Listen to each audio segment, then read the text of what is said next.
When my girlfriend first told me I wasn't welcome at her birthday, I chuckled, assuming she was joking. But the steady seriousness in her tone erased any hint of humor.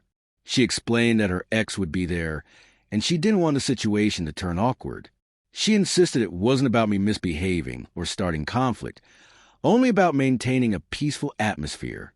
Still, what I heard wasn't her protecting calm. It was her protecting him. That night, I sat in silence, pretending to accept her reasoning, though inside I felt gutted. For more than a year, I had given her loyalty, time, and love. I had stood by her through career setbacks, late-night tears, and every bout of self-doubt. I had poured myself into her life, convinced in our bond. And now, on the one day meant to be special, she told me I didn't deserve to stand by her side. It was as though everything I'd given suddenly counted for nothing. At first, I thought about ending things altogether. Why stay where I clearly wasn't wanted? But as I sat with my thoughts, the truth became sharper. This wasn't only about being excluded. It was about respect. If I accepted being treated like an afterthought, that's all I would ever be. That realization planted a seed deep inside me. I didn't argue. I didn't plead. I didn't demand. Instead, I stayed calm, wished her well with her birthday plans, and let her believe I had swallowed the humiliation. She thought I was too soft to react, too forgiving to push back. But behind the silence, I was preparing my response, a quiet answer that would cut deeper than any confrontation. On the morning of her birthday, she left glowing, dressed beautifully, her excitement impossible to miss. I wished her a good time, my tone steady and even. As soon as the door closed, I unlocked my phone and began sending out invitations. Friends, colleagues, mutual connections. I reached out to them all. I had already reserved a private lounge at one of the city's most sought-after spots. It wouldn't be labeled a birthday party. Instead, I called it a celebration of life, a toast of fresh beginnings, achievements, and the people who understood the meaning of loyalty. The response was greater than I expected. People wanted to join.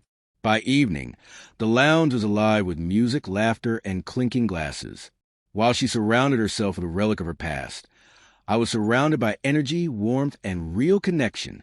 Messages trickled in from friends who had stopped by her party first. They confirmed her ex was there, comfortably close, as if no time had passed. But then, something surprising happened. Guests began leaving her gathering and showing up at mine. By the height of the night, my event had grown brighter, fuller, and far more alive than hers. Close to midnight, while I stood among smiles, music, and photos flashing across social media, my phone buzzed. It was her. Her voice was sharp with anger, accusing me of stealing her guests and humiliating her. I answered calmly, "You didn't invite me to your party, so I made my own." Seems people prefer honesty over secrets. Her fury faltered, replaced by unease. She realized her carefully crafted evening had crumbled in the shadow of mine. Pictures of me laughing, raising glasses, standing under a banner, reading to new beginnings were everywhere. Suddenly, she was the outsider, not me. The next day, she tried to smooth things over. She claimed I had gone too far, that she only wanted to avoid drama. But my mind was already made up. I told her plainly, love without respect is just a performance. If you could dismiss me so your ex could feel comfortable, then you never value me in the first place. Walking away wasn't easy. It hurt, but it felt like reclaiming my dignity. Revenge, I realized, doesn't always need to be loud or destructive. Sometimes it's about showing someone the weight of their choices, about elevating yourself to a place they can no longer reach. In the weeks after, I heard whispers. Her ex hadn't stayed. He was only there for nostalgia. Others said she deeply regretted that night, how it stung to see me surrounded by people who truly supported me. But by then, none of it mattered. What mattered was that I had stood firm without yelling, without begging. My calm, my silence, and my choice to celebrate myself spoke louder than anything else could. She had tried to erase me from her big moment, but in the end, I erased myself, leaving her with the emptiness she had created.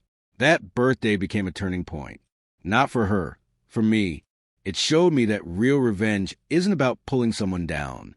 It's about rising so high they can no longer touch you. She chose to cling to her past. I chose to create space for my future. And in that choice, I found freedom.